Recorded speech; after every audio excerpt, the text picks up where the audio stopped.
an organization that is geared towards championing dyslexia education or dyslexia awareness across Africa and the globe. But also it is right. But also it is an organization that we seek to help one another, all right, as we thrive. But most of the time, you would realize that if a fellowship or if an organization is, if you're part of an organization, you do not reap full benefit. Now, as time goes on through these models and also this particular training, I will highlight some of the benefits you as advocates, you are going to be exposed to by joining Africa Dyslexia Organization. And if you want to read more on Africa Dyslexia Organization, I would entreat you to visit us on africadyslexia.org, africadyslexia.org. As an advocate, it is very important that you align yourself with all that we as an organization believe in, our motto, our vision, and also our mission. All right. It is very important that you align yourself to these structures in the organization, just so that you will be a proud member wherever you find yourself as a rep of Africa Dyslexia Organization. All right. And so this is just by the way, you can visit us on africadyslexia.org, and please do want to visit all our social media handles, because that is the platform where we get to post, update, research on dyslexia, upcoming programs and events, and everything you need to know and everything that our advocates need to know there. All right.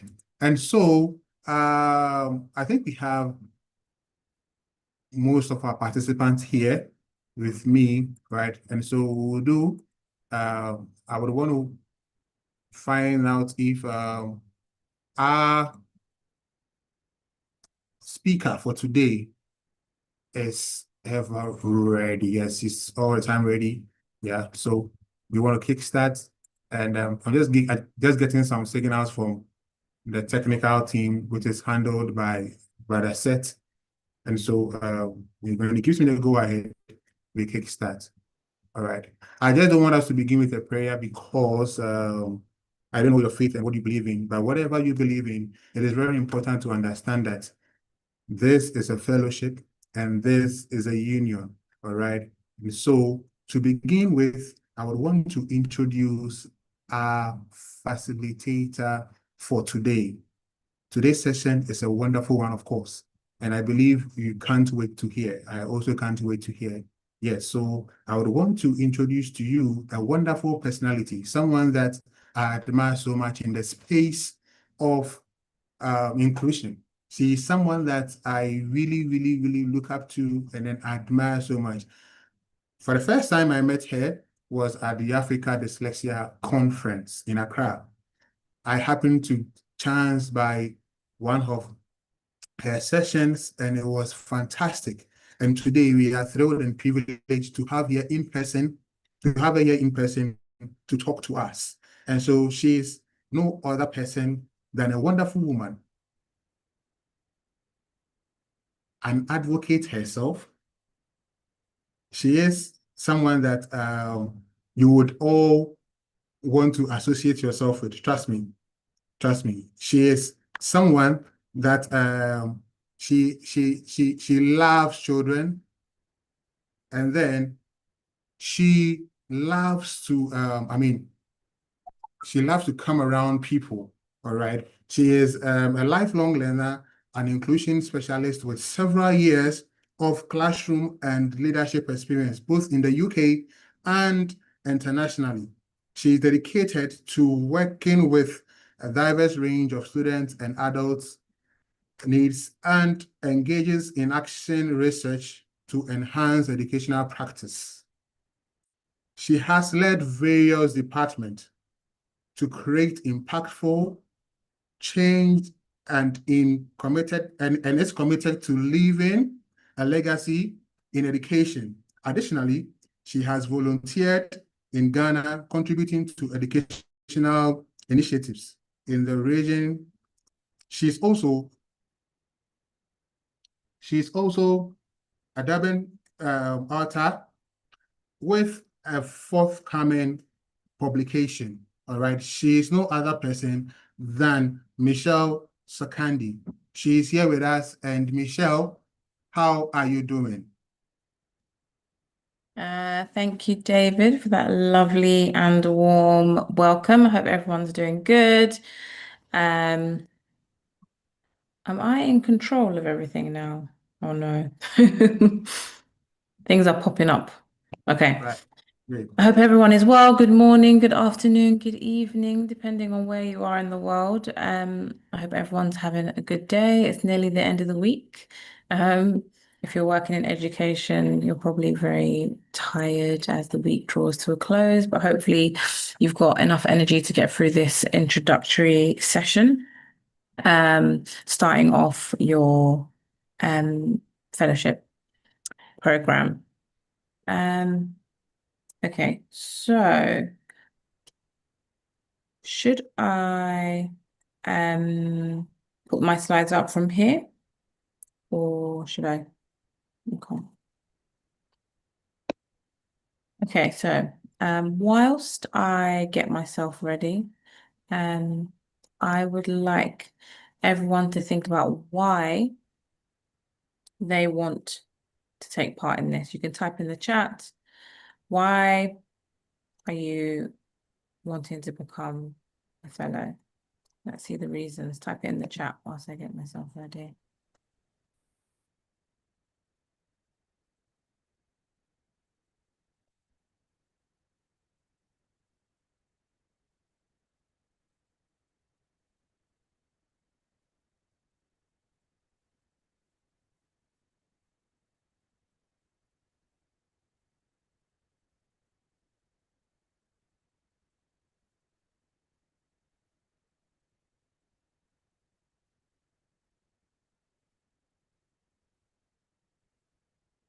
Okay, let's see some reasons that people are putting in.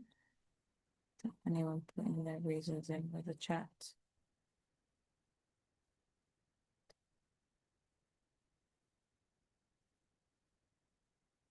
No one yet. Why are we taking part? Why do we want to be a fellow? There we go.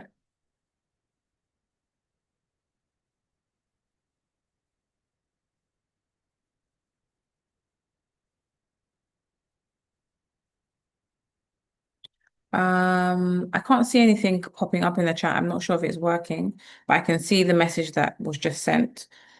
I don't know if it's working for everyone. Can everyone type in the chat? You should be able to.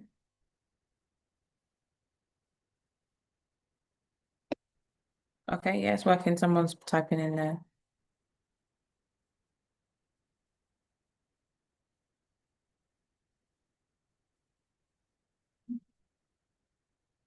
Okay, the slides came up, but then they went back again.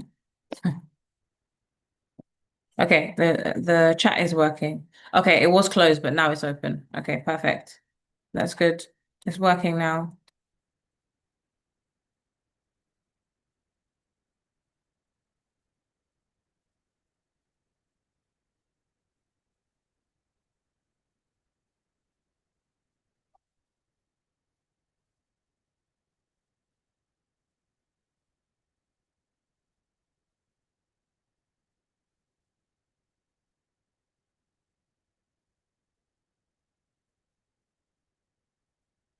Okay, so obviously this is the first session for you guys. And I guess it's the initial session to begin. Before I do dive into it, I'm just going to read some of the reasons people have started typing them in. So let's read them. Okay, so Nameti, sorry if I've pronounced your name incorrectly, wants to help support diverse learners and create inclusive classrooms, which is obviously the aim for everyone, right? We want everyone to be creating inclusive classrooms, and then reduces the stigma, helps every single learner, and ultimately everyone, irrespective of their learning barrier, has their needs met whilst they're studying or taking part in their education journey. Someone said they would like to take part in this information so it can help them understand what dyslexia is about and how to identify and help out where necessary. Exactly. Raising your awareness and understanding is the beginning of becoming a true advocate. And once you are aware and you understand it deeper, you'll be able to recognize it in different situations, and that will help you in your line of work and in all the advocacy that you do. Someone else said they want to be a fellow because they're passionate about the awareness and support that learners with needs need in Africa, right? That's great. Deepening your understanding of dyslexia, to gain knowledge on dyslexia and create awareness in society, to get the public to understand the way that a person learns shouldn't limit their growth in achieving big in life yet. So that's a massive one, right?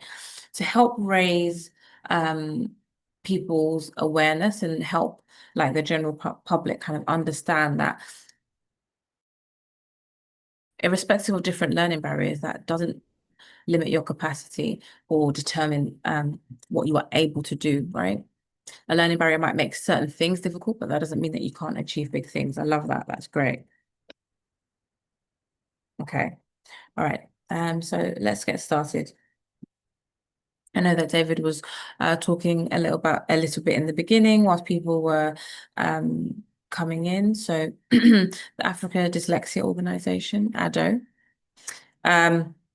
is an organisation that's working across Africa to address learning difficulties and differences. And in particular, obviously, it's focused on dyslexia and raising awareness through advocacy and trying to impact policy and change systems with research. ADO is operating across multiple African countries, and the main ethos and aim is to reduce the general stigma that is quite prevalent in Africa around learning differences, and to positively influence education systems and policy, and also just create a movement, right, across the whole of Africa, create a unified movement that helps raise awareness and advocate for people with learning differences, particularly those with dyslexia. Okay, so taking part in this fellowship and being a fellow is the chance to advance this mission, to play your part in this mission, and to make an impact and make change. So you're in the right place, especially after seeing all of those comments and reasons why. Okay. Next slide. Okay. So as everyone on the call is within the continent, I'm sure everyone is aware that across Africa, although there is a rise in awareness and knowledge, learning differences remain very misunderstood.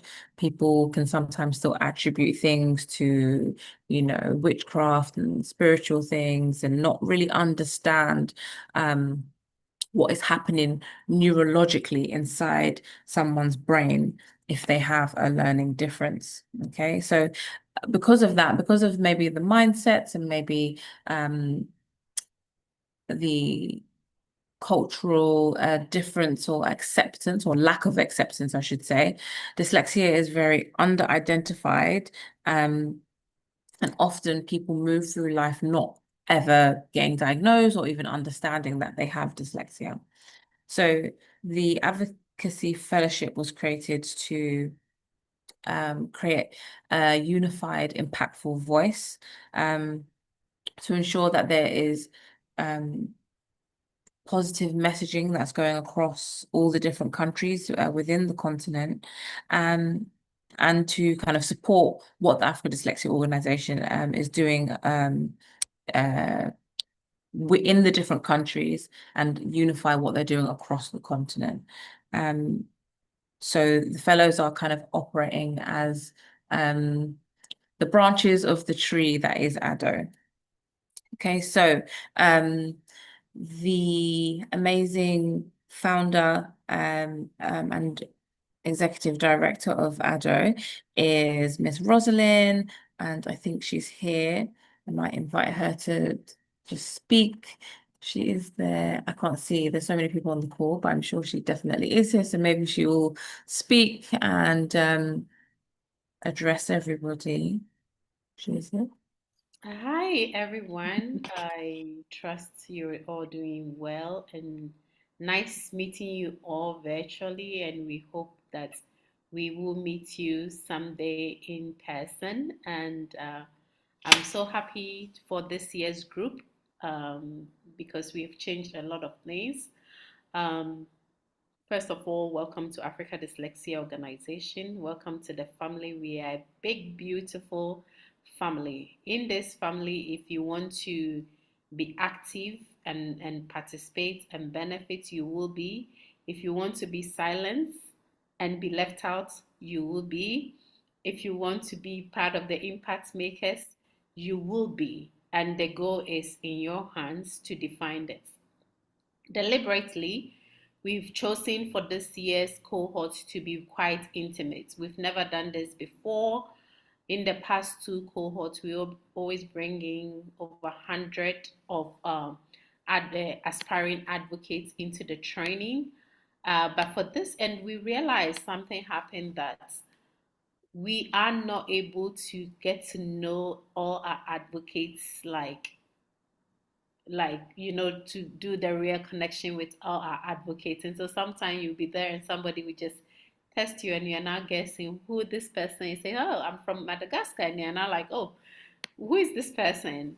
So this time around, we decided to go the more intimate way and bring together 22 of you, and it's just for us to get to know you better and also to learn if the model of a smaller group, how will that be different from a bigger group. And so I hope you take this advantage. If I'm you in this cohort, I will know every other 21 people within the program.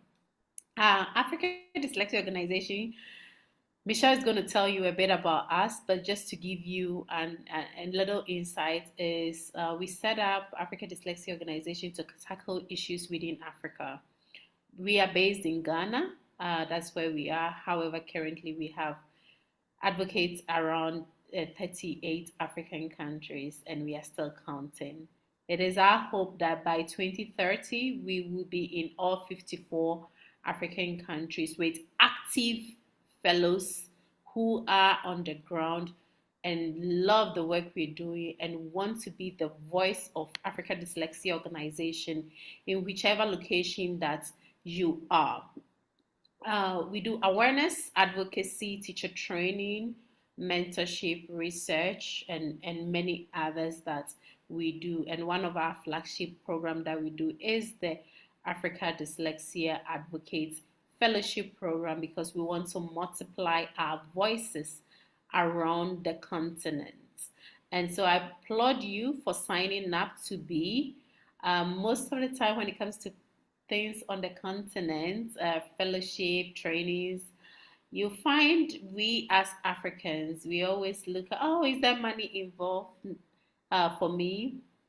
But everything is not about money. You know, some of the best opportunities that I have had in life that has taken me to places I was never paid. I was actually volunteering or I was an intern. And those things have led me to rooms that, listen, if I was working, I wouldn't even have been able to afford to go into those rooms. So I want you to have an open mind as you are commencing your journey that, hey, it is not about the money, but what can I learn through this fellowship? Who can I network with? How can I make impact within my community? That is what I will encourage you to do. What can I do to stand out as an aspiring advocate until you become an advocate officially after your training and your graduation? And then after the training, how active do I want to be? Do I want to be just one of those who passed through and we never heard of again? Or would I want to be the one that is making the true impacts, going to my community and creating those awareness and coming back and doing your proper reporting? Michelle is going to go through all that. With time, I'm sure you meet one of the trainers who was just an advocate, like aspiring advocate like you about 2 years ago. And currently, as we speak, she is a certified dyslexia specialist. And that is just one of the stories. There are so many stories that are out there that it will benefit you if you have that open mind and you are ready to learn something that will benefit you. I will be ending my talk very soon, but I think as time goes on, we will have many times to spend together. If there is one thing I want to leave with you, or two things I want to leave with you, is to show up. Show up. Learn how to manage your calendar. Learn how to manage your time. And show up for the training. Don't miss out the trainings, because 80% is the passing rate. And when you get below 80, even 79, you will not become a dyslexia advocate. She's going to go through the details with you. Also, don't be the silent observer. Listen, I already have seen in your chat room, you put things there, nobody responding, nobody just looking at it like that. I'm like, why are people like that? If you don't want to be in the group, then exit. Be active and ask questions and compliments. People are doing this for your betterment, because you never know. This may ignite an interest in you. This may open the next door you are actually dreaming of in your professional or personal life through the engagement. And so be very active, because if you are not, for us, we hear one of the protocols we taken this year is if you miss out 2, 3 out of the trainings, we will humbly write to you and we will take you out. So this time we are not going to wait until the end and say, oh, these people are graduating and these people are not graduating. We're going to write to you and get you out. Okay, so please, we want people. If at the end of the day it's only 5 people we will have that are committed, ready to be on this journey, ready to be part of why we need to do this for Africa, because a lot of talents are being wasted, then be ready to put your boots on the ground and let's run together. Once again, welcome to the family. My name is Rosalind Abigail Trenate, and I'm excited that you are here. Thank you, Michelle. Thank you, Rosalind. Just to echo some of what Rosalind was saying, being here and even, being on the call, that's you showing up. And it's the first step in you showing up. You need to keep that momentum and keep showing up. You need to be committed, and just dig into it and show and continue to show up. A lot of the time when we are doing things and we're volunteering and it's time, you're giving time, and time is an expensive commodity. Time is the most expensive commodity. It's the only thing that we can't get back, right? But when we invest our time really well in meaningful things, it becomes invaluable, right? So, like Rosalind said, be involved, be fully involved, be active, speak in the chats to each other, ask questions, network. You never know who you're going to interact with, who you're going to meet with. A lot of the opportunities that I've come across, even as an experienced person in my field, have come from, offering to do something to someone, from a conversation, from, digging deeper into a topic with somebody that I meet at a conference, or, whilst I'm doing a workshop, or just a random person that has similar interests on different topics in inclusion. You never know who you're going to meet, and you never know who you're speaking to and what knowledge they can impart on you and how you can make an impact and spread your impact and make a bigger one. Okay. So let's get the slides back up and we will dig further into our session today. So Rosalind just gave us some words to just introduce everything, and I think that Rosalind is a prime example of somebody who kind of gets stuck in and digs deep and makes things happen. Okay, the very existence of this organization is somebody who has a learning difference and has amplified their voice beyond measure, and has really made an impact and is now creating such a big voice through so many other people, educating and training so many other people that it spreads so much further than just her, right? And that's what each person who becomes a fellow, graduates from the fellowship should, be inspired to do, right? You want to make the impact that you can in your small bubble, your country, your school, wherever it is. So I was introduced by David, so I won't speak too much about myself. I, as you probably can hear from my accent, was born in the UK. I am Ghanaian, but I currently live in the UAE in Dubai, and I've been working here for a decade.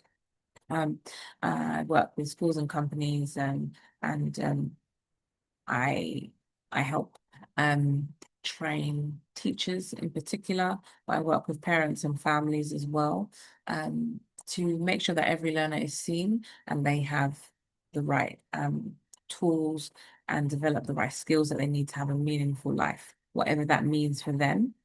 And I work with students with a range of needs, from mild dyslexia, dyspraxia, all the way to some children and adults who are non-verbal, autistic, or have cerebral palsy and aren't able-bodied and maybe are in wheelchairs.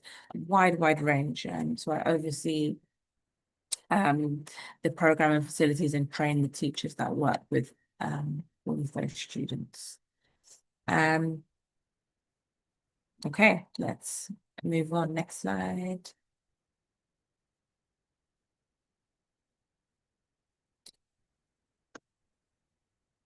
Okay, so advocacy, what does it mean? We spoke about it a little bit, but really the main aim of the advocacy is to impact the narrative and the mindset around learning differences, to engage the community and spread that awareness and kind of shift the mindset and culture from negativity or looking at things as a deficit, and seeing the strengths and understanding how to support different people with learning differences. Influencing policy and systems, as I said before, and kind of action research, and having an impact on different schools and communities, and basically educating as many people as possible. That is the aim, educating as many people as possible. So the advocacy, although it is about raising awareness and educating the public, it's not a clinical service.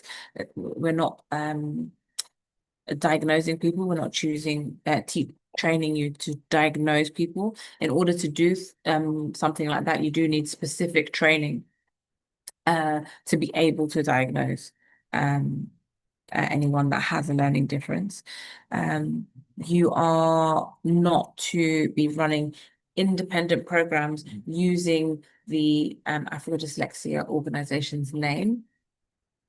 Also, fundraising, so raising money or writing specific proposals under the ADO name without permission or approval is not allowed, and also establishing an NGO during the 2-year fellowship period. Okay, so those are just obviously the things that you can do or you should be doing, but then there is a list of things that the advocacy does not include. Next slide.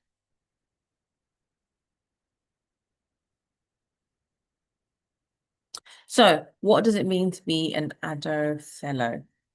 Okay, so when you think of yourself as a fellow, you're not this independent entity that's using the ADO platform, and you're not kind of substituting ADO. So you're not trying to be the organization.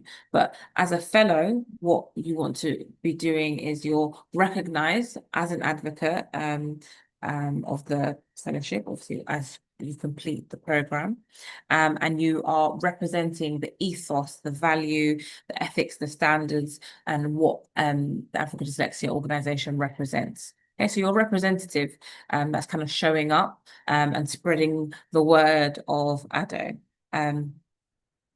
You are accountable to how ADO is reporting and what we are sharing out there. So if you're representing the organization, you need to make sure that anything you are saying is in line with the Africa Dyslexia Organization's beliefs and values. Okay, you have to be responsible with what you're saying and what you're sharing, particularly as a representative. And I guess, you know, in this day and age, having a digital footprint and saying things on social media, things can very quickly spread and be out there in public. So it's very important to make sure that everything that you are saying or sharing, particularly as a representative of the organization, as a fellow, is accurate and true. Okay, so, you know, as you're representing ADO, you need to make sure that you carry that responsibility of representing the organization in a good and positive light and in a good way, right? Is everyone with me? Get like a thumbs up, smiley face, something. Next slide. Good, we're awake, we're awake. Thank you. Okay, so I'm gonna speak about this, but I may invite Rosalind to add any specifics that I may forget. Okay, so as Rosalind mentioned, it's a small cohort, smaller groups, and I think it's quite nice. It's nice in that having a small group means that you can get to know each other, you can help each other, and you can actually seek help. It's if you have, you know, 1 or 2 facilitators and they have to spread themselves amongst 100 participants, you're not going to get as much from the facilitator. But if there's less of you, actually, you know, you can ask more questions, you can get more information, you get a more personalized training program. Okay, so it's great. Now, Rosalind mentioned that there are strict rules with attendance, and that maybe stopping you from being able to graduate and you know finish the program. Okay, and I mean, to be honest, I know that things happen and sometimes there are emergencies, but as it's online and you can engage with things online, even if you're on the move or on the go or in your car, you can still kind of participate. All required sessions need to be attended, right? During the training period. It's not that long of a time, you know, to make that commitment, to know that, okay, this time every week, from this time to this time, these 2 hours, I'm on this session. It's very short time that you have to actually commit to it for. So attending every session is better for you because you get the most out of it, because you'll be engaged in every session, you know what's going on, and you'll be upskilled more, right? And learning from all the different facilitators. And there are amazing facilitators that are running all of the sessions during this training program. So you need to obviously engage with all of the program content, and it does include all the things where you're talking and communicating and sharing with each other. You know, you make it a better experience for everyone, including yourself, if you engage with all of those things, right? If you engage in the chat, if you're talking with each other, kind of helping each other learn more, right? You also have to complete 2 training projects. And if you do not complete the training projects, as Rosalind said, you will not be able to complete the fellowship. Ooh, stop. You go back to this slide. Okay. So the purpose of the projects, the 2 projects that you have to complete, is to obviously, but before you graduate, to ensure that you have all the knowledge that you need to graduate, and to be able to identify practical challenges and maybe find solutions. Also just to test your readiness to be an actual fellow. I think maybe we're going to hear from somebody who was a fellow, is a fellow, and has like developed and become a specialist now. So I think maybe we will hear from that person towards the end. Is there anything you wanted to add to this bit, Rosalind? No, not really. I mean, Okay. you've touched on everything. I think one thing that I may want to just set it clearly across is that just to give an overview of what a journey is like, is we doing this training through from now into March and graduate somewhere early April, then about, or mid of April.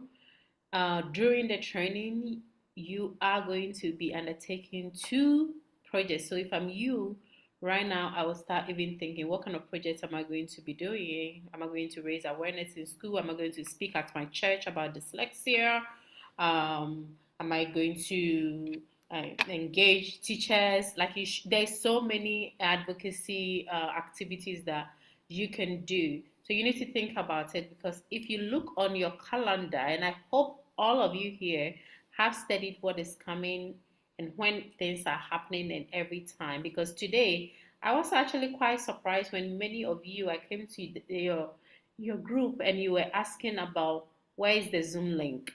Yet this Zoom link has been sent to you like a month, sitting on your calendar and also your email.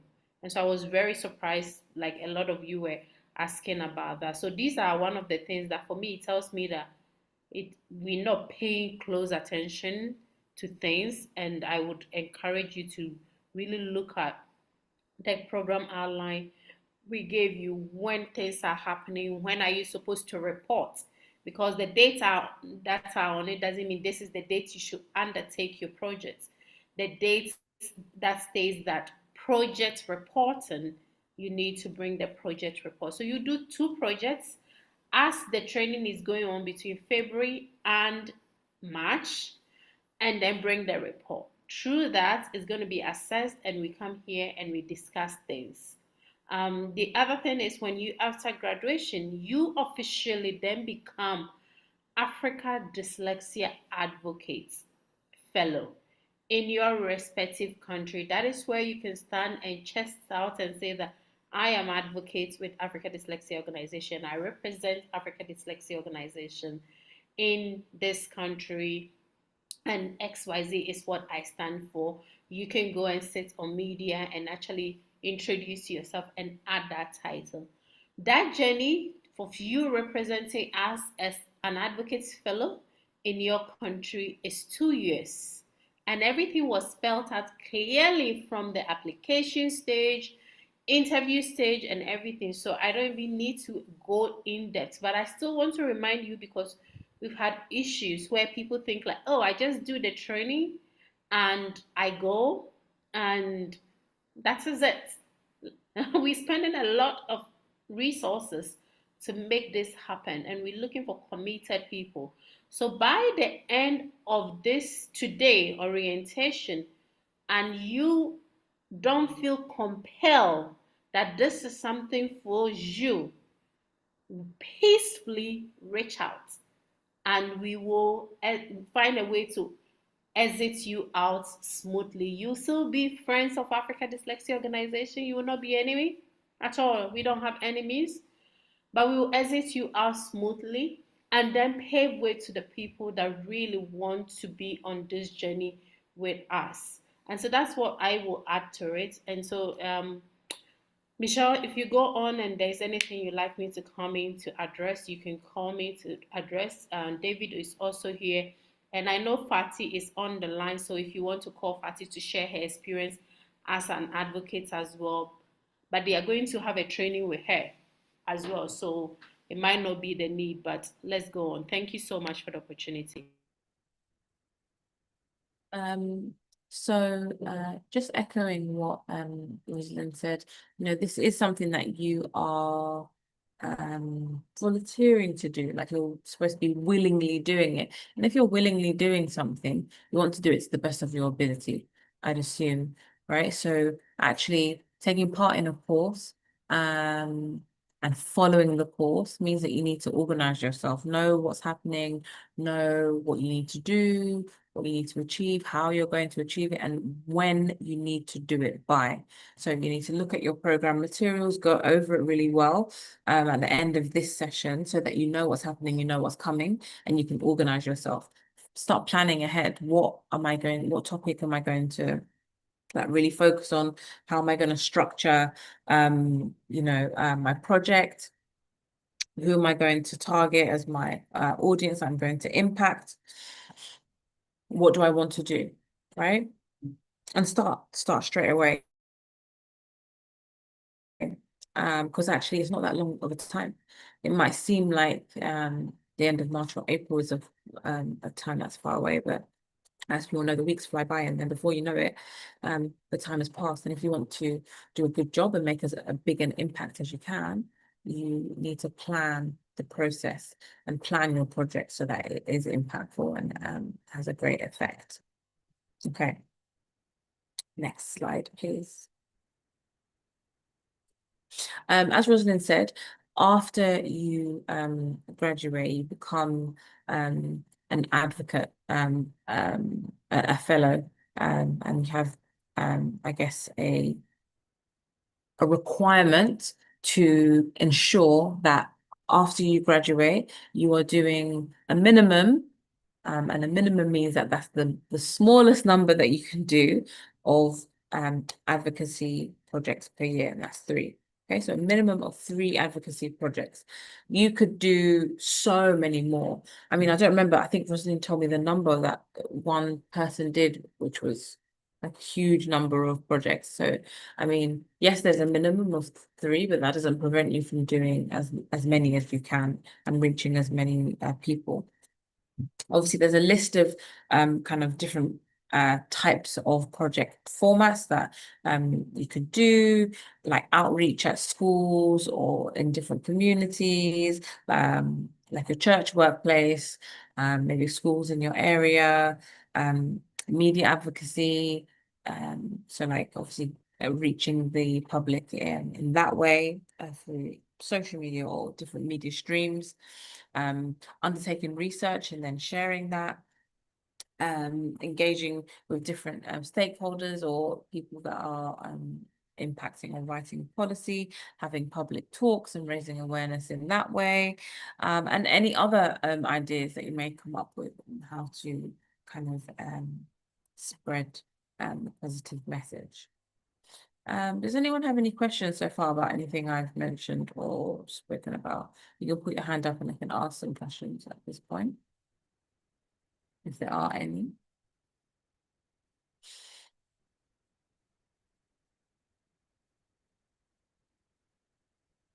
No questions?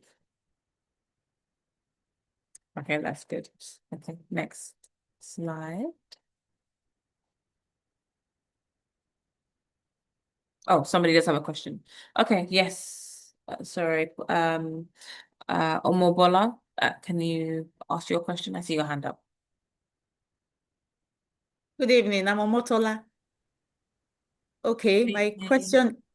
question is this. You said after graduation and all that, we could do some kind of projects and all that, but that the projects must align with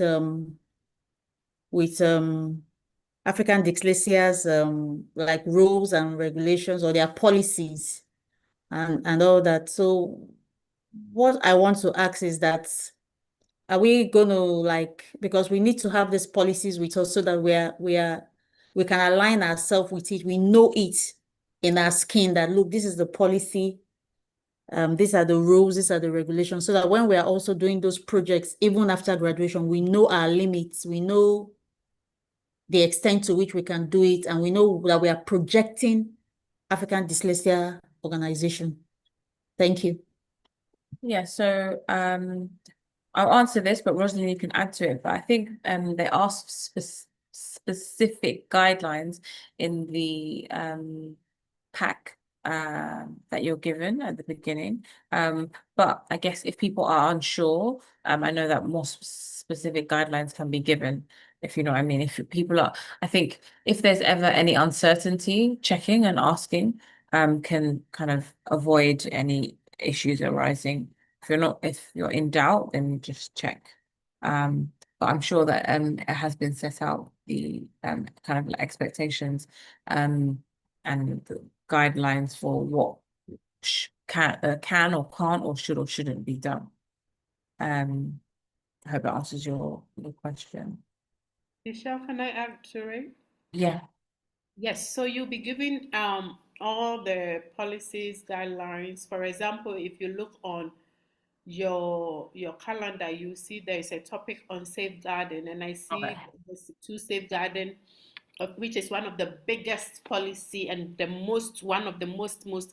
I'm saying every policy we have is very important, but one of the very most super one is on safeguarding.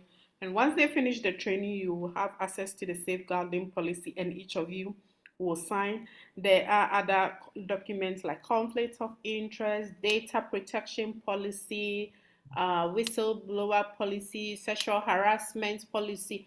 There's so many policies you're going to go through, and we'll put all together and give it to you. So as things are progressing, you are going to be receiving all this information. But the very most important one, if you remember the agreements that you signed when you got accepted, and you signed something that was talking about participation, conflict of interest, XYZ. That document is a very short document. I think it's about 3 or 4 pages. Really, really go through that document and study, because I realize a lot of us, we sign off things without paying attention to what the details are. So please do well to get yourself informed on those things before we start putting you on the other policies, which are like probably some are 20 to 30 pages. Okay, so that's what I want to add to it. Thank you. Perfect, thank you. And then I think Arimbo has a question.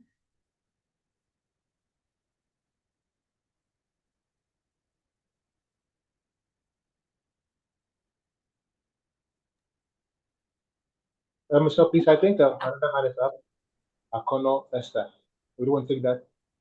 Okay. Akono Esther, you can go ahead. Okay, good evening. It's Anako actually. Good evening, and thank you so much for the information so far. So I actually have 2 questions, although they are not necessarily long. The first one is concerning the location for the projects. During my interview with Seth and a couple of 2 other people, I mentioned that I will be going to school by the end of this year, and so for sometime of next year, I might not be in Africa. That is it okay if these projects are done outside of Africa instead of inside of Africa since I'm in school, right? I wanted to point that out on time. So I just want to know if it can be clarified on time now so that there's no issue later, because I might not be around next year. So can this be done? Does it have to be inside of Africa? And if yes, can it be done virtually or online? That's my first question. I don't know if I should ask the second immediately Ask the second one as as well. well. Okay, and then the second one was with relation to conflict of interest. So I remember that when I signed my contract, I asked in the email where I would have to specify, because I I currently work with a company that does advocacy for dyslexia like this, right? So I wanted to ask where exactly I should specify. I didn't get an answer, so I was hoping that we'll discuss it on the call, or there'll be a form or something to declare the conflict of interest. But how does that work? Like, how do we clearly state, okay, this particular project is for this one, and this is for the Africa Dyslexia Organization? Those are the two questions I have. Thank you. Okay. So you mentioned obviously about not being in the continent maybe like next year. But now that we have, the digital world, I think that you can always be in a place when you're not in a place. I'm not in the continent at the moment, but I am facilitating a session that is broadcasting to people that are in different countries in Africa. So I don't think you not being in the country for that period of time should be a problem, if that makes sense. Okay. Yeah, that does. In relation to the conflict of interest, I might give that question to Rosalind. I guess as a representative, you'd have to be clear on who you're representing, right? So whether you're representing Africa Dyslexia Organisation or your other workplace, I think you just have to be clear who you're doing what for, if that makes sense. But all in all, if they both are kind of advocating for dyslexia, I guess it's both kind of doing the same thing and having a positive impact. But maybe Rosalind might want to add a little bit more about the conflict of interest document. Okay, thank you so much. I thought that document was shared, and if it wasn't shared, I need to then pick up that case with the team behind who were engaging you all. Um, so, for example, we've encountered this situation once before, and I always encourage advocates or aspiring advocates to look at it in two ways. In as much as we enjoy you being in your country to say, hey, dyslexia advocates, we also think about you first. You are our number one priority before the community. Because if you are misrepresented or your society see you in different ways, that will not help your journey and it will not help your personal brand as a person. And so I always tell our aspiring advocates and advocates that, listen, if you're with another organization, and I don't know how it happened that the team didn't get back to you about you being a volunteer or whatever, like whatever name they call your group, with another dyslexia organization. Take it in this vote. Tomorrow you are on TV. Hi, my name is Rosalind. I'm here for Africa Dyslexia Organization. The next day you are there. Hi, my name is Rosalind. I am here for Dyslexia Network. Hi, it's not consistent to you as a person. The organizations are doing the same thing, probably. I don't know the focus of the organization you represent. If you mention the name, I may know them because I virtually know almost all the organizations. I would say 98%. So then the 2% are the ones that I'm yet to know. I know them. So if you mention the name, I'll know. And if their work is exactly as us, I would say stick to them. And it doesn't mean that we don't love you. We love you. It doesn't mean that we don't want you, but I just want things to be structured for you as a person. You put things on the internet. I'm representing Africa Dyslexia Organization. Or you're posting things, cross-posting things from Dyslexia Network or something.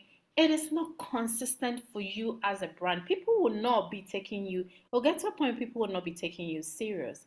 And so we care about you, we care about your brand as a person, And I really will encourage you that because you are serving that, listening to you, you are serving that organization first before you sign up on this journey. And so I will humbly request, and Seth and David, could you take the person's details? I think it was something, Esther. Can you take the person's details so you can follow up with her and we find a way to offboard her? I don't want that. It's not right. Again, another big aspect of it is after you go and raise awareness. I see this from the I think it was the first cohort that this happened. As this person go and raise awareness in school A, and they bring us the details like, hey, I did a project today and I had 200 people. The person is giving the same numbers to the other organization, and we as an organization, we are sitting here reporting the same thing. It is not consistent. That's a big lie. You understand? For us as an organization, we are lying because you haven't created 400 advocacy with different organizations. You're using the same number to report to us. And it would take a lot of toll on you if you want to go and do one advocate here tomorrow for this person, one advocate here tomorrow for this organization. I don't think it will be good for you. And we care about you. We care about your mental health, your sanity, your safety, your brand as a person. And so I would encourage you, Esther, that the team will reach out to you and let's find the best process to offboard you from the program. It saddens my heart. I wish this have come up earlier. We wouldn't have gotten here at all, but that is what I would encourage. Thank you. Okay. Thank you, Michelle. I think there's just some hand up. Daniel, would you want to take that, or we should continue with the presentation, Michelle? Sorry, I can't hear you clearly. Yeah, there are some hands up and also some comments in the chat box. Would you want to take those? Yeah. Yeah, so someone said that, their work schedule is very demanding. The percentage, Rosalind, if I'm not correct, that they have to meet, is it 80% attendance? Yes, 80% attendance, and the training is bi-weekly. Bi-weekly, and it's 2 hours bi-weekly, which is 4 hours bi-weekly because it's Thursday and Friday, and it's bi-weekly. And this thing, when I see again, I see these comments, I see that, listen, let's read thoroughly when we are signing up for this, not just this advocacy, but in everything. And really genuinely ask yourself, do I have the time to commit? I personally, I don't sign up for things I cannot commit to. Because when I sign up for something I want to do, I want to give it my 100%. If it is 99.9, I don't want to do it. I am that straight to my own self. So when you know that work cannot permit some of these things, let the opportunity pass. It may not be the right time now, but it may be the right time tomorrow. And that is why Africa Dyslexia Advocacy, it starts from the age of 18 to as far as 65 years old.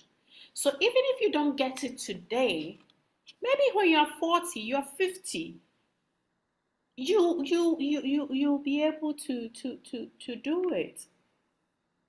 Not being an advocate also doesn't mean that you cannot attend Africa Dyslexia Organization events. We post everything we do publicly, and usually most of them are open opportunities. You can always come in, consume the knowledge, go back. On our YouTube, we have close to 150 recorded trainings and different conversations. You can soak knowledge there, but don't sign up when your time commitment is not there.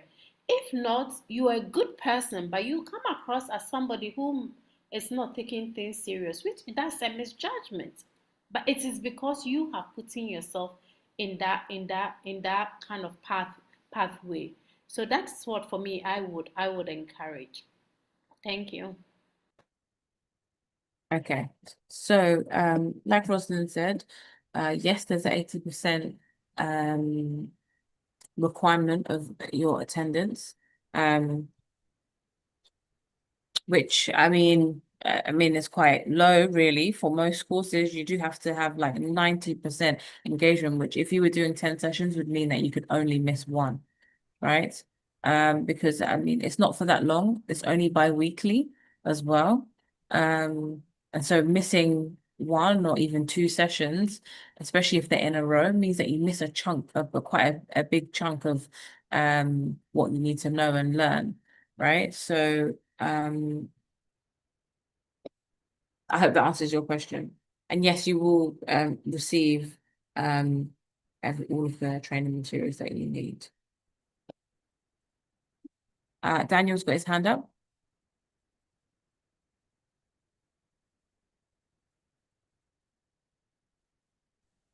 Okay, perfect. Thank you so much for the wonderful onboarding. My question is similar to that of Esther, but not the same. It's around the projects, the advocacy projects.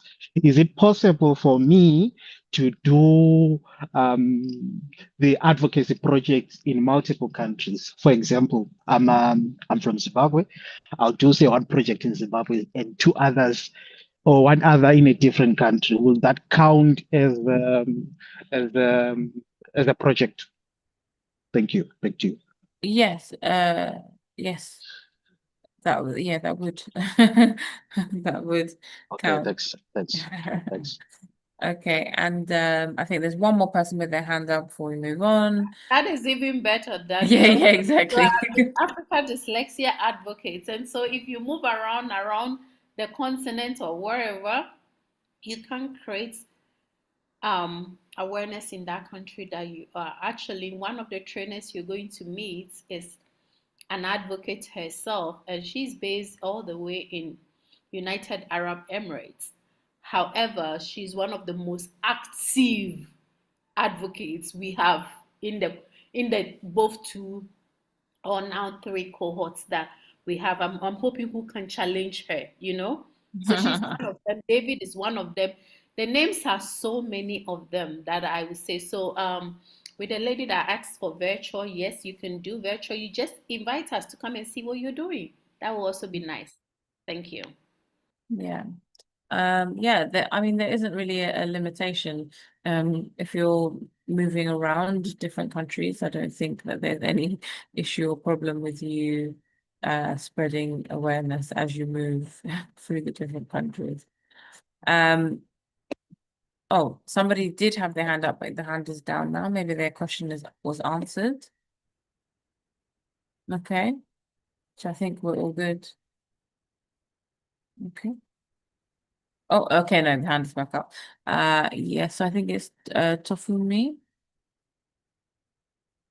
You have a question?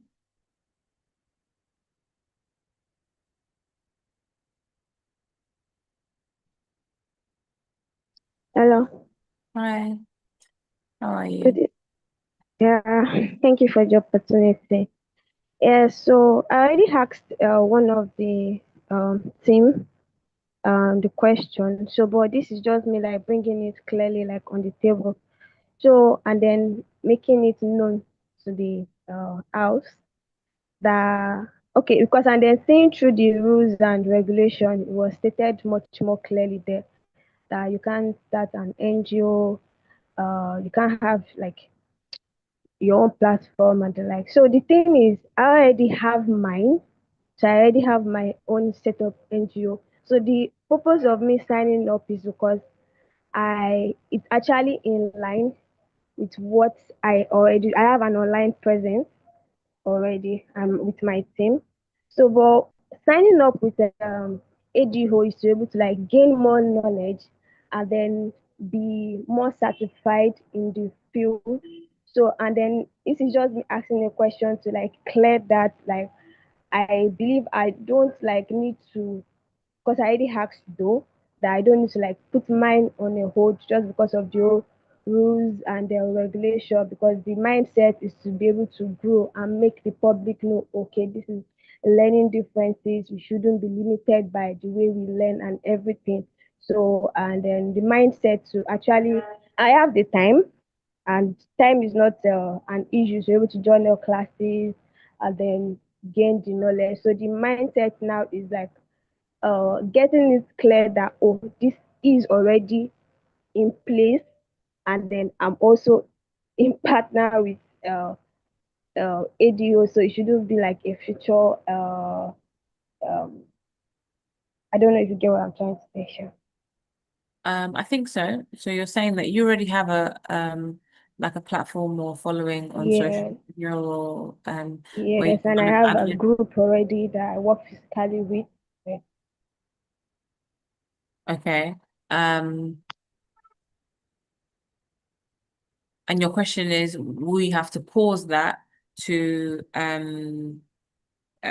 do your projects with the ADO? Is Yeah, that I what? already asked. I was told that I don't need to force that. So, but what Yeah. actually prompted my question much more is when she was telling one of our members that she can like have double presence, like having to me it's not actually a challenge. It's just I know how to like separate both. When I'm doing a project for ADO, I know it's ADO, but the essence of me being here is actually to be satisfied and then get the accurate knowledge, not just rely on my own research knowledge, but to also like learn from the expert. Okay. Rosalind, would you like to answer? I mean, you've been told you don't have to pause what you're doing by the team. It doesn't sound like you would have to pause. If you already have a social media following, I think that if anything, that would only be beneficial to the advocacy work that you were doing. But I'll let Rosalind maybe add to that in terms of just how that might be similar or dissimilar to the other person's situation that she mentioned before. Okay, Sunny, I will use that because that's the most easiest. I believe that was Sunny that it's the most It's easiest fine. for me to pronounce. So, Sunny, if I understand you correctly, and again, I don't know the conversation between you and the team because they know clearly what our stand is on that you become an active advocate for Africa Dyslexia and represent us for the next 2 years after your training. There has been situation that has developed in the past, and I will bring some of this as an example for you all. And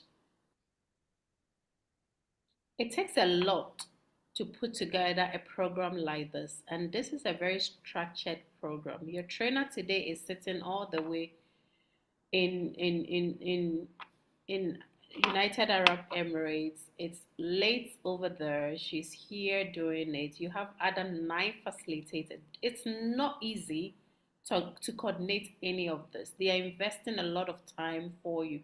We have a clear vision as to what this program stands for. Okay. In the past, what has happened is people just come, go through the training. Immediately they finish, they gain the knowledge, they will go and sometimes they don't even disclose they have an NGO. And then they will just go and start a dyslexia project. Proud to joining the program, they were not doing dyslexia projects, but then they will go and start a dyslexia project. And sometimes, most of the time, you go and see, and there's not even a single acknowledgement of Africa Dyslexia Organization work in their or branding in what they do. They don't submit reports.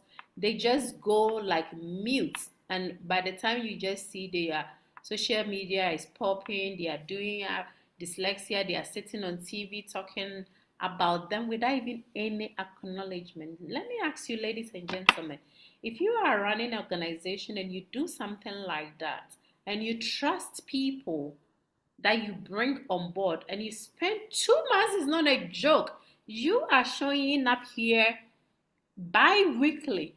But what the team and the facilitators are going through started even way back like December or more than that. I mean, it started from the application stage, and we have hundreds of so it's a lot of mental work and resources we put in.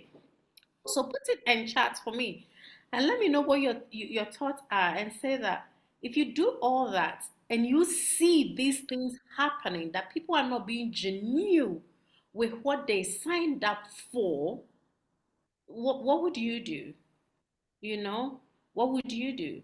And so it became a point where we were not looking for people who are if you want partnership with us, sit at your organization, right, and say you want to partner with us, but do not sign up to be Africa Dyslexia Advocates Fellow, because that fellowship is saying that you are going to be the mouthpiece of ADO in your respective country. So how do you do that? Okay, how do you do that? And everything was spelled out correctly and told at the beginning before you signed up. So this has been the experiences that we have been observing and seeing, and it is just not nice. I'll give you another example. We got an email from an organization somewhere near Saudi, like I think it's in Saudi Arabia or something. It's a foundation that gave grants. And somebody has written to them soliciting for grants or funding on behalf of us, an advocate, on behalf of us, without our knowledge. And you know, some of these organizations are wise. So when the person approached them, they just went on our website because they referred the name and went to our website and got our generic email, which is the info, and wrote to us asking if we are aware of this person. When we went into our database and checked, this is one of the person that has not even been active after the training, and they are doing something with the knowledge they gain from us for their own personal benefits. And so because of these things, listen, the number of people working behind, we are like a team of close to 40. Those in the office, those virtual, we're putting in a lot of effort. We are building a solid brand. Africa Dyslexia Organization is going to be around in the next 100 years. You are going to see Africa Dyslexia Organization just as comparable to UN, to UNICEF, to UNESCO, to all the big organizations you see in the next 100 years, 200 years, if God or Allah doesn't come and pick us to go, you will see it. So just that explanation I have given you should tell you the kind of intentionality behind the brand Africa Dyslexia Organization. And we are not joking. We don't want anybody to play with our brand. We don't want anybody to just sit out there and you come take. You don't even go and use it properly, and you just use it, and what have you not? And that is the reason why we are saying these things. There has been exceptional cases that we have also dealt with where some of our advocates are just like you are saying, you have organization, you do project. I don't know even if you do learning different projects already. Maybe not, maybe yes. You're doing projects. These things has to come forward for management to evaluate it and ask you within terms and conditions, how are you going to represent ADO? How are you going to also represent your organization? And when the answers you give is satisfactory, why not? There has been advocates that they because they have their brand already, they always do the thing, and then it's ADO them. But before that, the first like 6 months to 8 months, they are doing ADO's work, even before they put across like, hey, could I attach my brand or something like that? We are human being institution. We can talk through things just because we want to protect that brand. Because anything that happened in our first 5 to 10 years of operation, we are on to our 6 years. So anything that happens now in this foundational level is going to affect the 100 years journey, and we don't want to play with it. Sunny, your case is different from what Esther asked. Esther says she is with another dyslexia organization as a volunteer. No, none of the organizations around Africa call dyslexia advocates. We coined that Africa Dyslexia Advocates ourselves. So I know it, they are not called that way, but she is in it as a capacity of, sorry. She is in it as a capacity of either a trainer or a volunteer or however they call it. And because we want Esther to feel protected, to build a strong brand for her personality, and also to not be confusing her society. So you go to school A, imagine you go to primary school A and you say, hey, I'm Esther, I'm here for Africa Dyslexia Organization. You go to, say, Lagos International School, say, hey, I'm Esther, I'm here for Dyslexia Network. Message travel. One day we'll be there and say, did you see that lady who says she's a dyslexia advocate? She says she's from a Dyslexia Network. The other person will say, oh, she came back to us and she said she's from Africa Dyslexia Organization. There's no consistency with your brand, and that is what we're talking about. So it's two different scenarios here we are addressing. I think I've spoken a lot. We're all mature people and you understand things. So thank you. Yeah, as Rosalind said, like the rules and the guidelines are basically to prevent situations that have happened before from occurring again. That's what it is. People that have had maybe ill intentions or haven't done things the right way or haven't disclosed information and then gone on to do things or are doing things negatively in Ado's name. That is what the rules and guidelines are there to prevent that from happening again, basically, in short, right?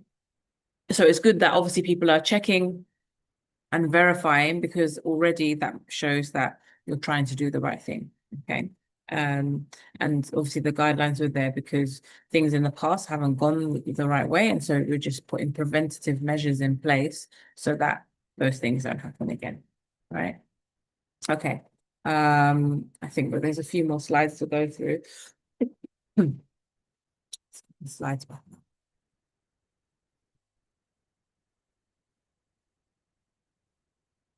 Okay. So I'll just say just a little bit about the fact that all of the advocacy work that you do has to be reported, right? So the date and times and places and who you are doing your outreach to needs to be recorded, having photos or videos, media links like as evidence of your advocacy work, and or having like a brief written summary as well. It's so easy now to just like film or record or have a video, take pictures when we're doing things. So if you don't report the work, then it is assumed that it didn't happen or it didn't exist. And it's so easy to gather this evidence that it should be simple. People record what they have for breakfast and lunch, like taking pictures of their food on their phone all the time. So it's very easy to just record all of the advocacy work that you're doing. Okay, so yeah, the reporting is essential and required because it helps with auditing and just accountability, right? So to ensure that people are actually doing and completing the amount of advocacy work that they say they're supposed to be doing. It also protects the credibility of the fellowship and the organization, right? So you're doing things that are in line with the organization. There's proof and evidence of what you're doing and who you're doing it with. So everything can be checked and verified if necessary. But yeah, you have to report all of the advocacy work that you do. Otherwise, it doesn't count. Okay. Next slide.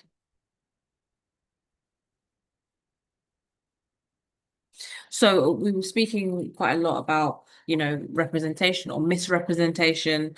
And if you are doing something you have to always state that you are an Africa Dyslexia Organisation advocate. So you're an Dyslexia advocate. And like I said before, if you're unsure, just check and ask. But seek approval before you're doing like public proposals or creating partnerships. Always check beforehand and get approval from the team.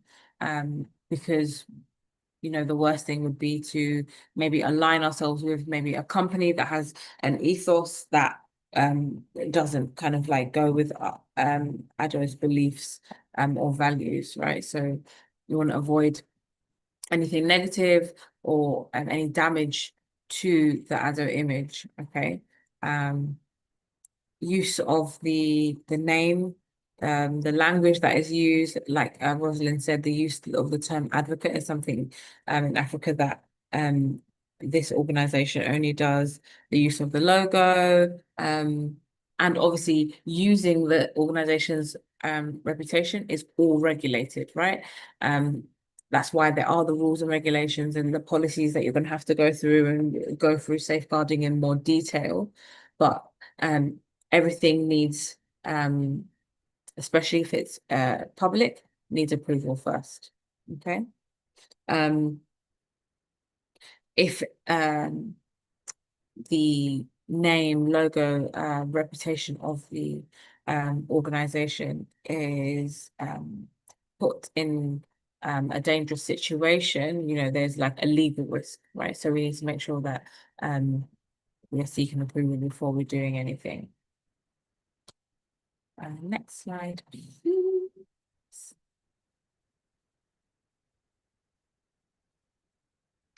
So we spoke about a little bit about an NGO. I think someone had asked about the rules around that. And so you can, start an initiative or an NGO after you've completed 2 years of your fellowship. Yes, so, sorry, someone just asked in the chat, it just popped up, will all the rules be sent to you? But yes, I think Rosalind mentioned that you're going to be getting all the different policies and regulations and guidelines, so you'll be sent them, right? So you'll be sent everything. Yeah, and also they have one that they have signed already that has like almost an overview of the entire policies we are going to be sending them. That document, everyone is encouraged to go and revisit them before we add on with the safeguarding and the handbooks and everything. Okay, so please do well to get yourself familiarized. Listen, it's not like anybody wants to make things harder for anybody. I have been a fellow in many, I've done so many fellowship. Like it's one of the fellowship that I did actually in 2019 was the one that made us draw the blueprint of what Africa Dyslexia Organization is going to be. Okay, is what is going to be, and even that fellowship, I had to finish 7. It's for me to serve them, and then I served and served and served before in the middle of 2020 during the COVID. Africa Dyslexia Organization started. Listen, if you read things and you understand them and you abide by them, it will go a long way for you. It will go a long way for you. And it will even make you as a person happy. There is no rush in doing things. Imagine you are, like I'm looking at David, for instance. David is one of our first in our first cohort, and currently he is our advocates coordinator. He has now come to be part of the team that's always brainstorming are going on in the organization. And David is everywhere. Like you have in-person meeting, he's there. You have this, he's there. You have this, he's there, supporting. And I'm just looking at the experiences and the network David is accumulating, that the day David will say, hey, Edio, I have served you enough. So I'm going on to the next this thing for me. If David is to start something, I know he's going to be super successful. Same is Fatty. she's going to be super, super successful because they have intentionally stayed with the brand, learned through the brand, networked through the brand, gave their best to the brand. Like yesterday, I was on a company training with Fatih, who was the trainer, and she was training close to 200 people of top multinational organization. I was just watching her and I was so proud, and I'm like, oh my God, I feel like a mother whose daughter is ready for and has left home. It's just because these guys have stayed true to themselves and have learned their way through. So it's not like we want to do something for you to feel like, oh, this is so straight. No, this is our rules as an organization. And if it's not sitting well with you, you can exit. But however, you are always a family of the organization. You can attend our programs. Yes, but you can't refer that you're part of the team, the core team that are making things happen. And no hard feelings. It's not too late. If at the end of the today it's left to two people, even if it's left to one person, we will invest in that person to become what they want to become with this journey. Thank you. So yes, I think just to add to that, and I hope that answered your question, is that it's not to prevent anybody from doing anything, but it's also just to make sure that people are playing their role in and completing what they sign up for. And also, if you do go on after your time of serving and doing all your advocacy, you acknowledge ADO's role in, upskilling you and helping kind of like develop the mindset and educate you and all these things, right? Obviously, the replication or copying ADO's kind of like branding or programs or their resources is not allowed. And I mean, if these kind of like rules or guidelines seem like they don't sit well with you, then I mean, like Rosalind said, I think that a decision can be made for you to kind of leave, not on bad terms, but just maybe this isn't for you, which is okay. Next slide.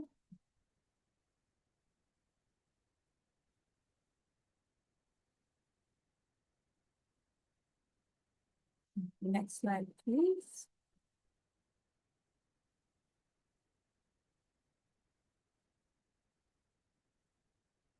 And obviously we've spoken about this at length, so I'm not going to speak about it, too much, but it's important that you are representing the brand in a genuine, authentic, and positive way, right? With good intentions that align with the ethos and what this organization believes. We don't want people misrepresenting, the values and the belief system of this organization. We don't want anyone, damaging the reputation of the brand. So yeah, it's so important that you're always kind of giving the right message and aligning yourself with what kind of ADO believes and kind of practices. And if there's any uncertainty or doubt, check first, particularly if you're doing something in public.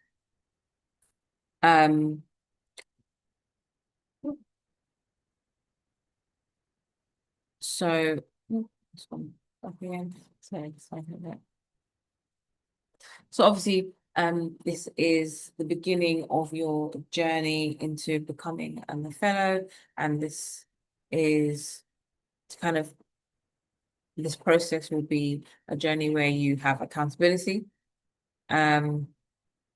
You create partnerships, you're engaging, learning more, upskilling yourself, raising your awareness and the awareness of people around you, and then hopefully impacting change and helping develop others, and also kind of adding to research or learning from research yourself as well. And everything that you do contributes to adding even just one more person or 5 more people or 10 more people to having a different mindset, which then in turn kind of impacts the general awareness, which then in turn impacts how, several people in future might be viewed as a dyslexic person, as an autistic person, or as whatever learning difference a person may have. And I think it's really important to know that although we are one and we are individuals, when we come together, we kind of have the same voice and idea about something, as a collective, we make such a massive difference, right? We use our impact in a positive way, and that we can impact so many people. Even if you only kind of like educated or raise awareness with one person, who knows who that one person is going to speak to, and so on and so forth. And even a small impact makes a difference. So I'd like to kind of remind you of, the reasons that you stated at the beginning, like why did you even sign up for this? What was the main reason that drew you to wanting to go through this program and learn more about dyslexia and become an advocate? Remind yourself of that as you're going through it. If there's ever a time where maybe you're feeling like, oh, I've got so much work to do, my schedule is busy, I don't want to show up for my session, remind yourself of why you even signed up for it in the first place. Why did you want to be on this program? What are you trying to gain from it? Okay. When we do courses that are quite short term, it's just a small amount of time that you have to commit to. And obviously there are requirements afterwards that you have to commit to, but I feel like, people should be aiming to get near enough 100% attendance with these sessions. Yeah. And I think to kind of just wrap things up, and then I'll take some questions and things. The Advocacy Fellowship is supposed to kind of ensure that we are impacting change, continuing and developing the ADO mission, strengthening the continental mission and the kind of impact that we're having in all of the different countries across the continent, build credibility, and ensure that there's consistency in all the different countries. Obviously the company is based in Ghana, but we want it to feel the same, ADO to feel the same in several, if not all of the different countries on the continent eventually, right? And we can only do that with, people like yourselves going through this program, and then, being advocates and, being the people that spread the good word, right? So the obligations are like quite clearly defined. We know our do's and don'ts. And as Rosalind said, the document that you've actually already signed, you probably need to return to and read those 3 or 4 pages in more detail. Okay. And it outlines, the guidelines, and talks about everything that you need to know immediately. Make sure that you are committed. So, okay, I definitely want to do this, and I'm going to do it to the best of my ability. Your role is clear in that, okay? And your contribution, what you do, like during the time of this course, and obviously afterwards in your dedicated years as a fellow, it makes a difference, okay? Each individual makes such a significant difference, even if it is only a few people that you impact. It always has a ripple effect. It always has an impact. They say that, we're all only separated by each other by 6 degrees. So for every person that you know, and every person that they know, there's only 6 degrees of separation between you. So imagine if you just told, even just all the people that you just, told them, like that could have a massive, massive, massive impact. I think for the last is about if anybody has any questions or anything they want clarifying. I know we had questions in the middle, but now that we're coming to a close, are there any questions or things that people want going over?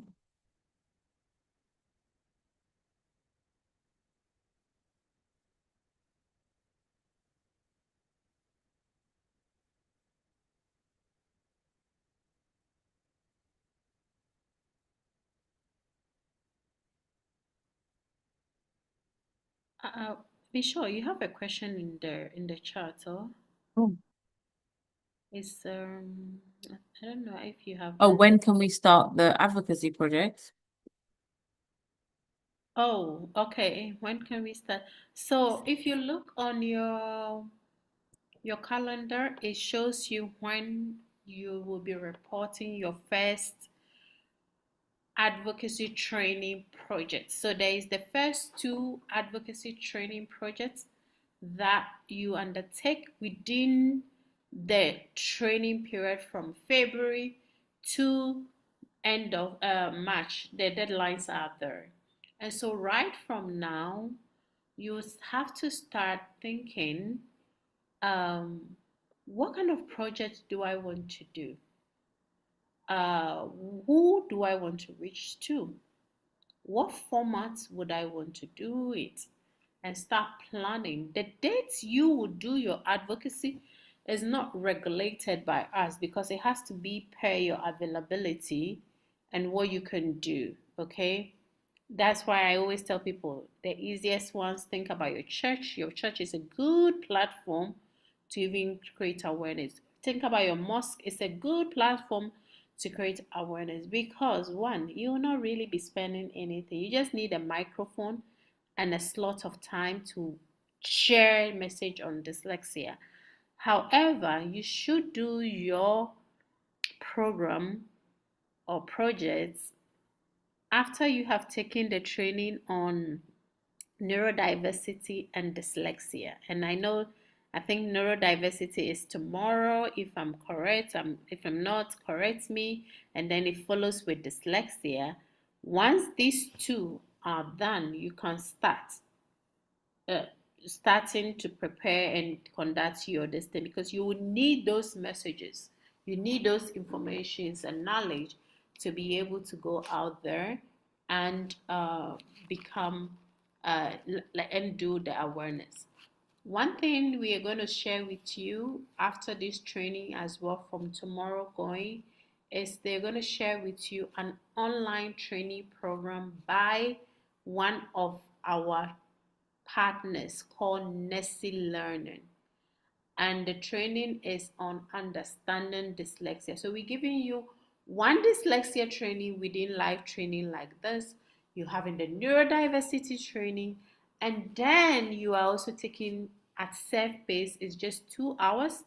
You take it and it gives you a certificate. Okay. By the time you finish combining all this, we are very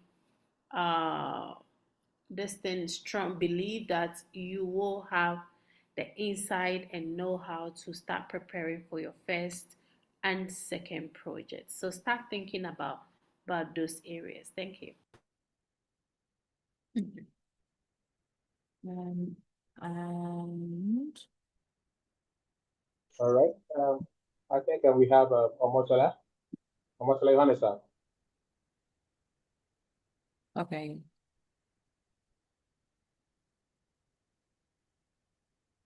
Omotola, you can go ahead. Your hand is up. Can you hear me now? Yeah. Okay. Okay, my question is this. I know for the places we might be going to do our projects and all that, there might be some kind of criteria for the places we go to, like maybe if, for example, I want to do some projects in schools or maybe in churches and all that, those places may need to have things like all these projection screens and all that, which is good because it will help to further it will help us, it will make our work easier especially when we're like talking to them, explaining things and all that. But I don't know, I know that a lot of other schools, especially local schools, that may not be able to afford those projection screens are really in need of this awareness of dyslexia individuals, are really in need of this advocacy. But so how do we reach such schools?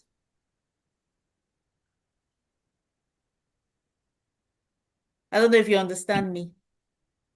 Yeah, so I think even a talk can help raise awareness. I know that sometimes the resources aren't there, so you can't maybe do things in the way that you want to do, but sometimes a practical workshop showing people how to do things or showing people examples of things maybe that you've printed out is helpful if there isn't, The computers or projection screen. projectors. Yeah. Oh, There's ways around it to make things simpler so that you're still educating and upskilling people, even if they don't have the resources or the facilities to kind of allow you to do like a kind of in-depth presentation with slides and things like that.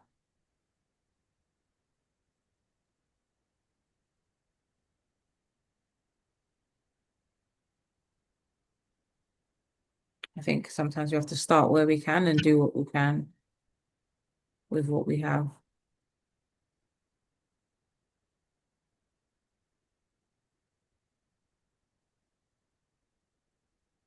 Okay, thank you very much. I want to that. Thank you. Are there any more questions? Hope that answered your question.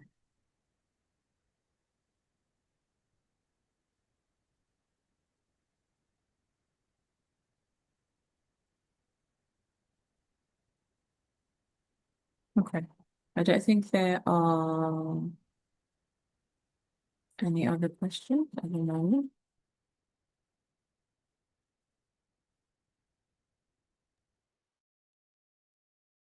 All right, Michelle, I Doesn't think seem like it. no questions yet. I think there's a question in the chat. Someone said, can you carry out an advocacy project with ADO during the course of the training, even before graduation? I'm not sure the question. Do you mean can you start your advocacy project whilst you're doing the training? But I think that is, you have to do that. So that is, you have to do two projects whilst you're doing the course. Michelle, maybe I would like to add this as well. Okay. I think looking at the question, the person is not clear about if can you carry out advocacy projects during the course of the training, even before graduation? Yes, we've had those before. I said, listen, we have some advocates that do projects like back to back. I don't know how they do it, but they do back to back. One of the things, resources we're going to be sharing with you, we're going to share design of t-shirts with you. Get a printing house that prints not an expensive t-shirt. You print, you wear, you go. We have a pull-up designs they have made. They will send all over to you because listen, we are in Ghana. We can't be transporting these things around Africa when we don't have a delivery system like the way Amazons and stuff and other people do it in developed country. I don't know when Africa will be there. If it was possible, I would have said, like all of you, upon graduation, we send you a t-shirt, we send you a beautiful design cap that we have, we send you something nice things and send it to you. But if we decide to send you right now, the transportation we pay on that thing is even more than the thing itself, or times 10 of the thing or more that we send. So what we do is that we send you design packets of things like cap, t-shirts, pull-ups, and you can print them. We have so many people who print them and do it, and they send us pictures to see. Do things in the most inexpensive way. Do things. I know one guy who is all the way up north. He mobilized his friends to donate some small money for him, and he got all the things he needs. He got t-shirts, and he used his own friends to be volunteers for his advocacy program. and they actually are in the remote area, so um they don't have things like projectors and stuff. And all the time we see him, he will print all his presentations and make it like step, so his presentations are not many, staple them, and then he will distribute it to to um to the people he's is doing. He is one of the people who can do training or go and do awareness training in a school to say hundreds of people.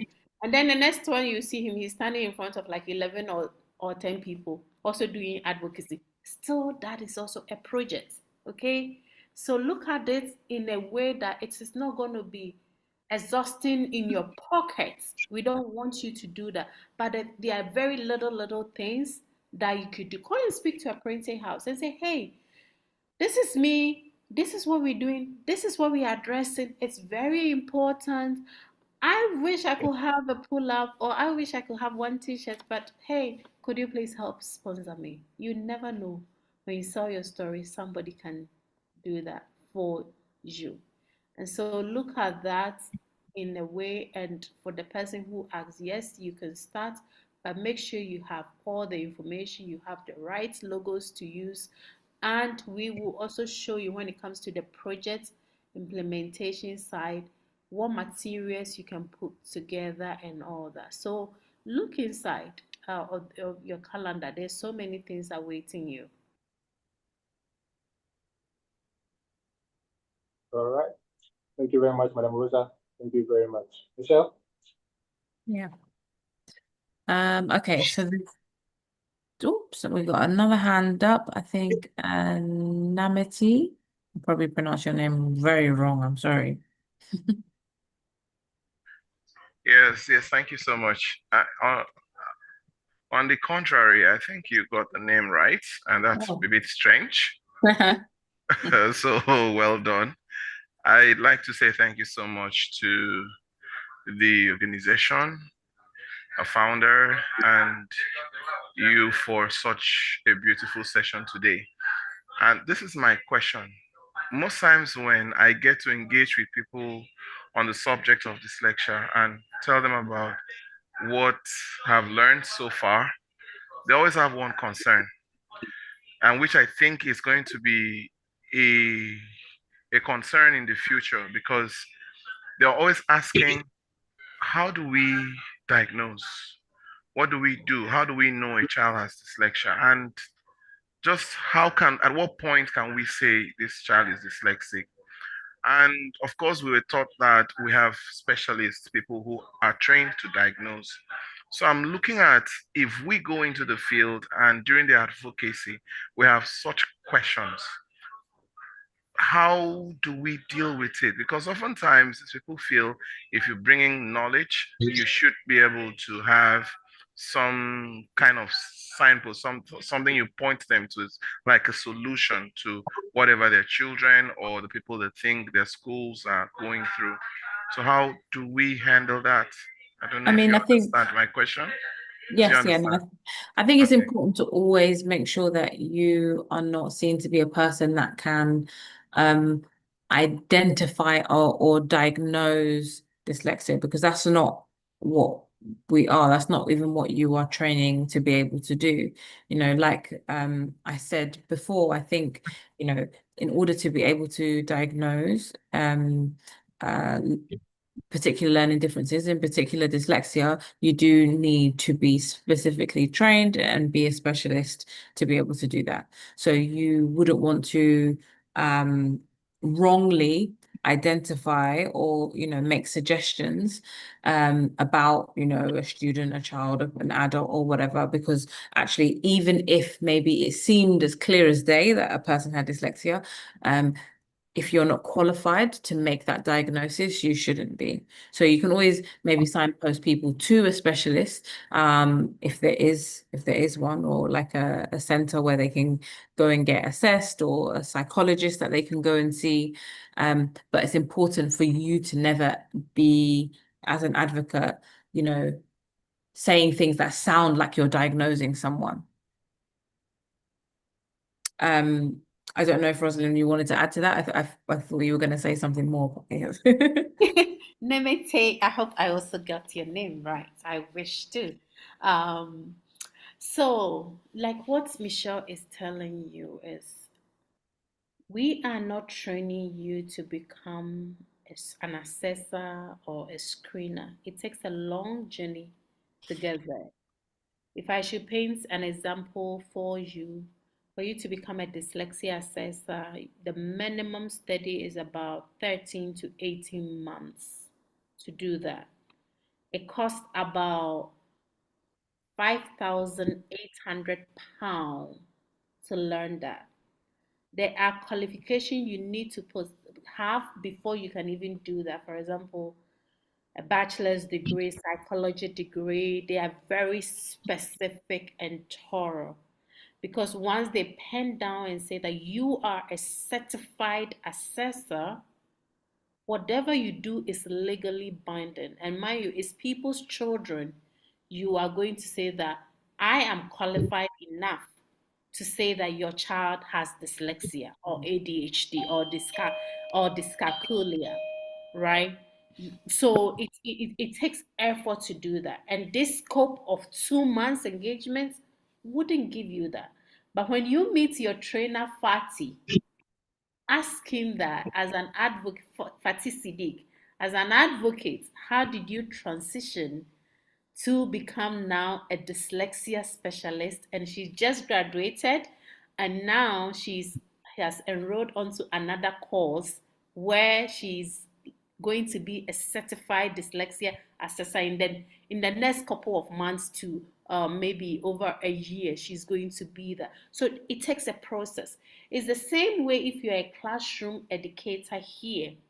That is why we are launching in the next few weeks the Africa Dyslexia Teacher Fellowship Program.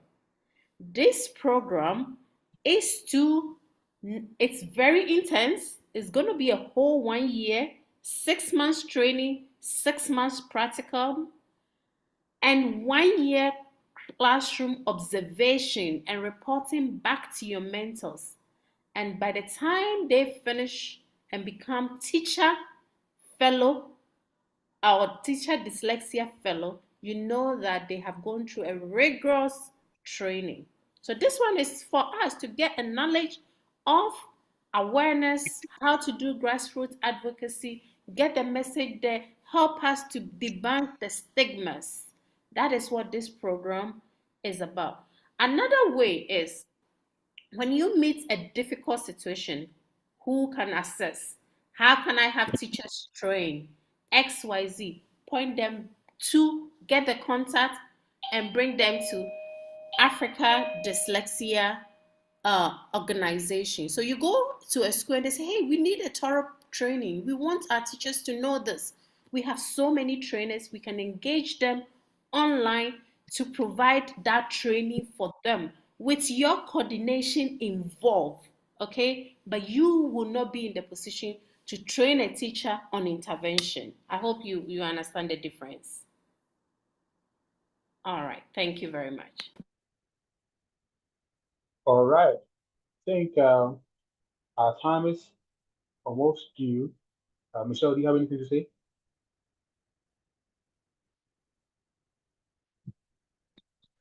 Sorry, I was muted. Thank you so much for your engagement, everyone, and for all the insightful questions. I hope it was a good first session, and I hope that everyone is going to attend every single one of their training sessions over the course of the next couple of months. I look forward to seeing all the different advocacy projects and hearing about all the amazing things that people are doing, and to see all the people kind of complete the program and have success. If anybody wants to connect or has any questions or wants to learn more, I kind of share loads of different articles that I write and some of the things that I research about on LinkedIn, so you can connect with me on there. I'll pop the link in the chat in a second. I'm always open to kind of helping people with whatever. As long as I have the capacity to, just drop me a message. I hope everyone is excited and looking forward to going through their fellowship training. Right.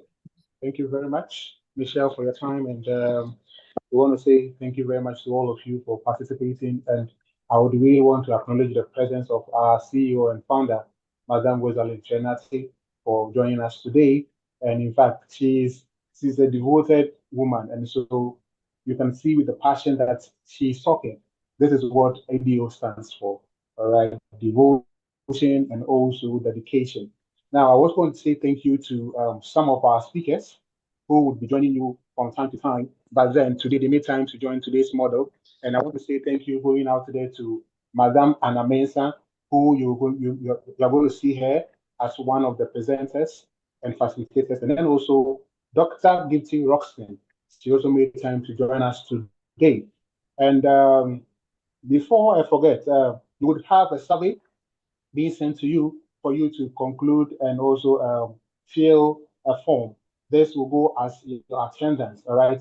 And today, the catchphrase or the catchy phrase for today is intentionality. Intentionality.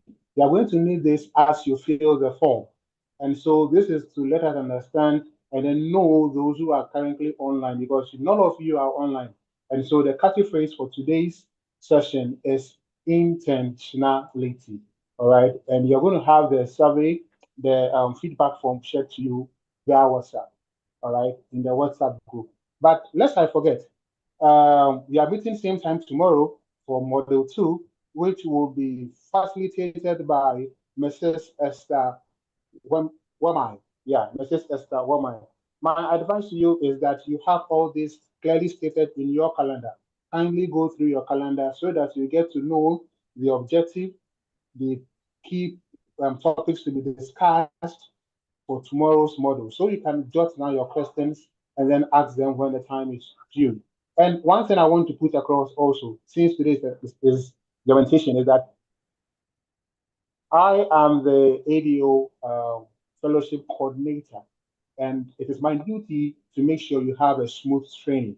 And so please, and please, and please, and please again, today you put me into a tight corner where I have to be replying things and people are calling through WhatsApp and other stuff. Please and please again, if you need any assistance from me, I believe some of you need assistance, how to connect to Zoom and every other thing. Yes, but please do not do it on the day of training. All right, we have Monday to Wednesday. You can engage me and I'll be ever ready to assist you, log in, sign in, give you everything you need. All right, but not on the day of training, because I would need to also set up for the training to receive you. All right, and so today you really put me into in a tight corner, of which I want to say that it wouldn't happen again. At ADO, we are open from morning to evening. All right, but then when it's past evening and you don't have me reply to some of your messages, please and please again, I'll do that early in the morning. All right, but then understand that you can engage me from Monday throughout the week if you don't have any session. But if you have a session, kindly don't engage me on the day of training, because I would not be able to reply to some of your messages and assist you. I can assist you on Monday, Tuesday, Wednesday, Thursday, and even days that we don't have trainings. But then on days of training, please and please again, allow me to serve you better online. All right. Thank you very much. And I want to say congratulations to all of you for making it to today's session. I mean, it's a wonderful time with you. And Michelle, thank you very much. God richly bless you wherever you are. I know you made it possible and be proud of you. All right. And so it's nice hearing from you again. I want all of you to unmute yourself and then say goodbye to yourself. But before we sign out, Madam Rosa, do you have anything to say to wrap up everything, or your last words? I mean, anything. If there isn't, you can. I'm good. I just want to encourage them that attendance are being taken whilst you are on the Zoom. So when you come, make sure your names are representing the names you used as your official names that you sign up the program for, because we don't want the last minute you're like, oh, I attended, but my account was 0243. No, that's not your name. So please do that. Also, make sure you fill the feedback form and put in the catchphrase. So if you didn't hear it, maybe David can put it in and answer the questions well, because that is what we would know that you were also truly engaging and not just putting on the Zoom and your attention was somewhere different. But in all, we are so thrilled to have you as part of the journey and the family, and we can't wait to work this journey alongside you and make impact. And for those of you who will stay true to the course and be here with us, may the children that your voice is going to impact and the families that are going to get hope because of your voice, may those blessings transcend to you and your family, your immediate and extended family, and may the Lord protect you as you embark on this journey. Thank you so much. Thank you very much, Madam Rosa. God to bless you as well. All right. So on this note, thank you for your time, and we want to sign out by saying goodbye to all of us. All right. So you can unmute yourself, and then you can wish a friend or anyone goodbye. So you can now unmute yourself. Thank you very much for your time. Thank you very much, everyone. Thank you, Bye. Michelle. Bye. Thank you. Thank you so much. Thank you so much For the day. Thank you. Really appreciate. Bye-bye. Yeah, it was a great orientation. Thank you. Thank you so much. I'm so Thank you grateful, so Madam much, Rosa Michelle. and Michelle. Thank you so much. We're pleased to meet you. Thank you. Bye. Bye. Bye. Oh, Michelle, I'm sure it's late for you. Please go and see the baby for me. Yeah, I will. I'll speak with you soon. Thank you so much, everyone. Thank you, everyone. Thank you, Michelle. done. Thank you, David. Thank you, Mama. Thank you. Will the survey link be on the WhatsApp group? Sorry? Will the survey link be on the WhatsApp group? Yeah, it was. I think they posted this also in the chat, but yeah, they have it in My the chat. chat is But not loading. okay, we'll post it in the WhatsApp group, okay? And Thank if you you, need ma'am. anything, reach Thank you, out to everybody. Thank David you. or Seth, but particularly David, give Okay, him a ma'am. headache a little bit. Okay, ma'am. Now, don't put it tomorrow, right? Put it tomorrow because today I was really, I had to attend to most of you to sign in for Zoom and show you where to find what and other stuff. Please and please again, if you really want me to help you with anything, do want to engage me the day before the training. All right. I'll be very glad to help all of you. Right. Thank you very much, all of you, and see you same time tomorrow.